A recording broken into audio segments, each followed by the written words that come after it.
In this video, we're going to talk about the research paper that is due on the day of the final. Some people call it a research paper, some a sourced essay, one way or another. You need to choose an issue that is connected with children's literature, and you need to do research on it. We have looked at different issues through the readings that have been assigned, and you have raised issues in the videos and essays that you have written. Some of the assigned articles have looked at the importance of thinking about what is in picture books that we show to kids, whether it's using picture books to encourage language acquisition or thinking about the depictions of food in them, or informational picture books for the very young. We've also now started looking at things beyond picture books, historical fiction, fear and danger in fiction, and race inequalities, inequities in children's literature.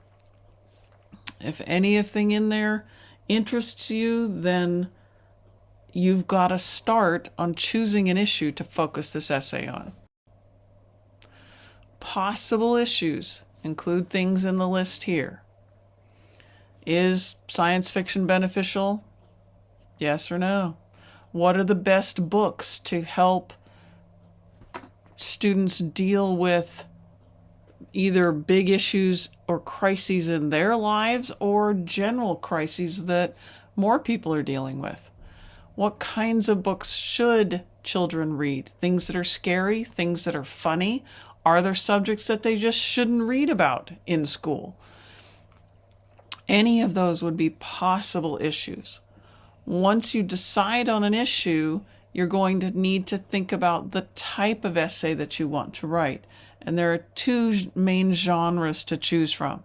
There's the argument essay, where you are going to take a stand and you would use your sources to either support that point of view or work against it. So, for example, if you want to talk about whether kids should or shouldn't read about particular topics or read particular types of literature in school, then you would be writing an argument essay, and you'd want to find sources, generally speaking, that agree with your side of the story. On the other hand, you can write what's called an informative essay. In an informative essay, your goal is to set out some stance and then inform your audience. So, for example, Lotto begins the concept of an informative essay about how to use picture books to teach ELLs. You could continue this same concept, looking at picture books to teach language acquisition, and you would use your sources to establish that this is a good idea, and then you could have a list of, here are the best 20 books, something like that. So you do short summaries or short descriptions of books in those areas. Or you could pick a subject area like math, say. You want to use books to teach math.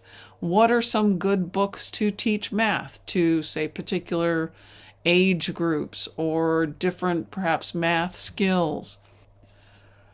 I would encourage you to select your issue as soon as possible so that you can begin doing research. If you wait until right before the paper is due, you're going to have issues with finding research that is the best possible that it can be. I would recommend you go through the library because you need at least 4 academic sources. Any children's books that you refer to in your essay will also need to be on the works cited page, and you'll need to have in-text citations and signal phrases, good integration with them, but they don't count toward the 4 academic sources. If you want to use one of the articles that I have assigned for you to read, that can count toward one of the academic sources. So, if you have questions, email me, but again, I encourage you to Start thinking about an issue as soon as possible so you can take your time and find good sources.